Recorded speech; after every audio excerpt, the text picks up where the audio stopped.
Just a quick little update on that drill press. I got it pretty much broken down into its component parts. As you can see, there's not much, or not many parts to it. It's not like a lathe.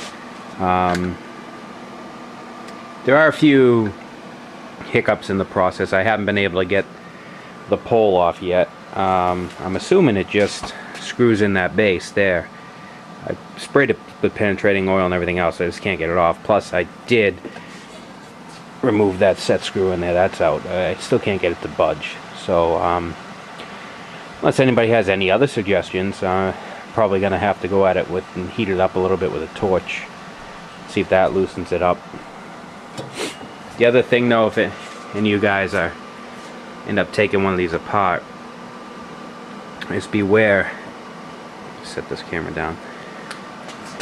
Right here is the main bearing on the top of the spindle, which your pulley sits on. This thread right here, just beware, it's the left-hand thread.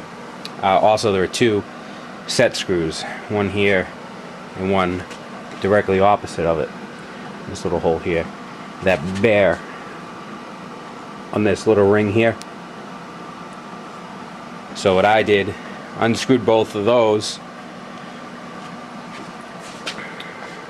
Let's get a better, wider screen of it.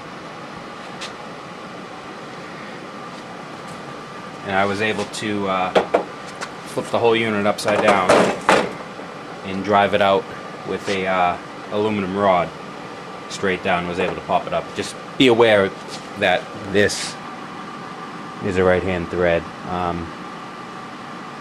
When you take the nut off the top of that. Also, the spindle here. These splines are what drive it from the top, but when you go to take it off, I don't know if I can try to get a good view over here.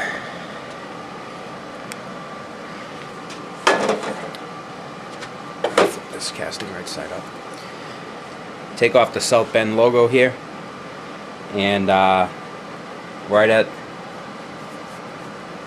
where this sits through, there's a actually right where these dimples are on the spline. What you'll have to do is crank the hand wheel down, and you'll see a lock ring appear in here. Rotate the spindle till you get the Allen set screw. Undo the Allen set screw, and then drive it out from the top.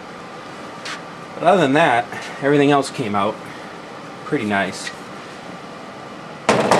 And here's all the wiring that came out of the inside.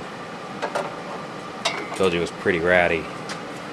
With the little homemade splices there. It's just a recipe for disaster. This was actually inside the head, the casting of the head. I don't know how the hell you managed to do that, but in the original switches, which I'm going to reuse. These are still good. And if you notice, this is the light, this is the motor, and when you look at them, the light's smaller than the top, and the light socket. So now it's pretty much just stripping of all these castings, which I'm going to use. I know I've made videos of Mr. Muscle and everything else, but I'm going to try this time some peel away. So this is a little bit, if I have a screwdriver. Let me pause the video while I get a screwdriver. Alright, now that I got the top open.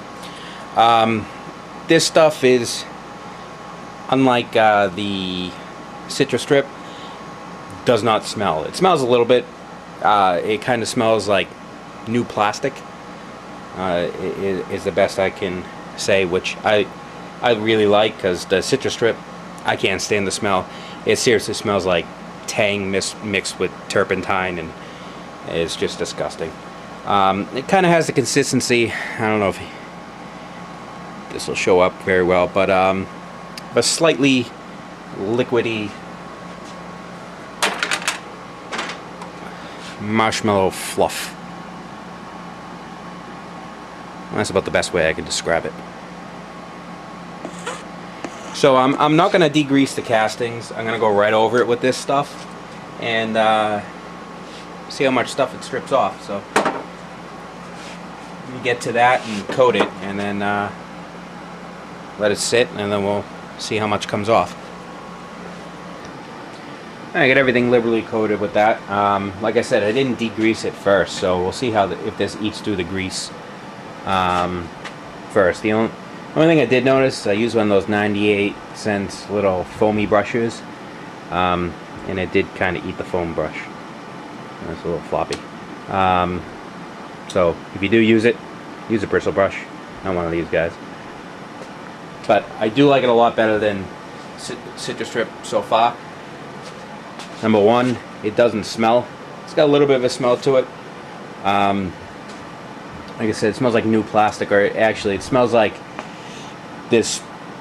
There was a specific spray sanitizer that we used to use on the ambulances when I was an EMT, and it smells exactly like that.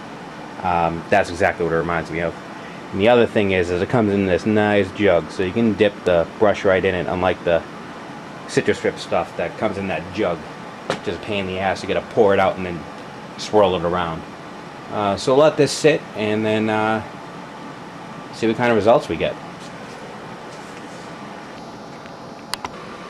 Well, it's been about 2 hours, give or take. It seems to be working pretty good.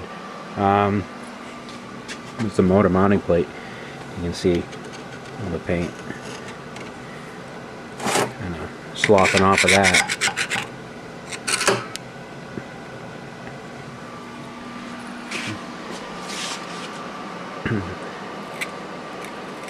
The casting here, still coming off pretty good.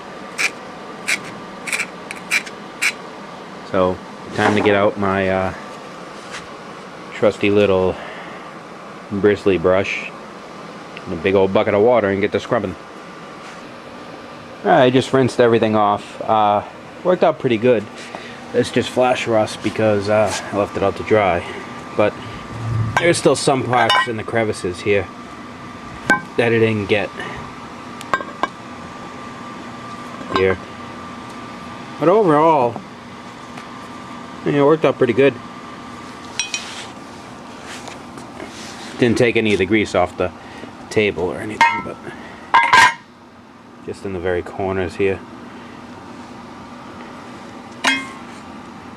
Actually, this and the head there had the most paint on it. You can see there's a lot left on this. And I give it a coat of Mr. Muscle to get the rest of the residue off. And the head casting right here. Actually, this part right here on the top, I didn't put anything on this. That's the other side there, still wet.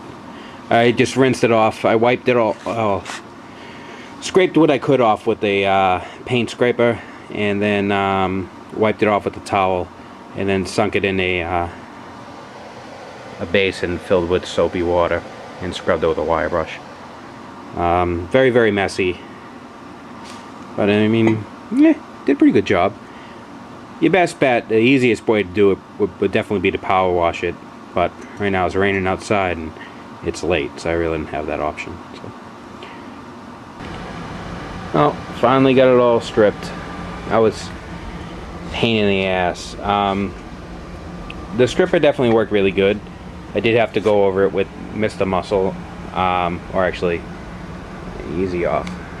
But the reason why, and you can still see some of it up here, there was the nastiest fill, like body filler in here. This gray, just, it was so thick I had to chip it off with a chisel actually in some spots up here, and I even can't get it all off. There's no way that's coming off. I've tried everything, and nothing's eating it. So if it's on that tight, then it's staying on there. You can see some of the factory grinding marks on the side where the casting was rough. It was pretty much to fill in all of that. Not so much on this. The guard came pretty damn clean, and so did the table. So next step is going to be priming and paint. I am going to prime it, and I'm going to use the Sherwin-Williams primer, metal primer underneath, a couple of coats on there to hopefully fill in a lot of the roughness of that casting, and we'll see how that turns out.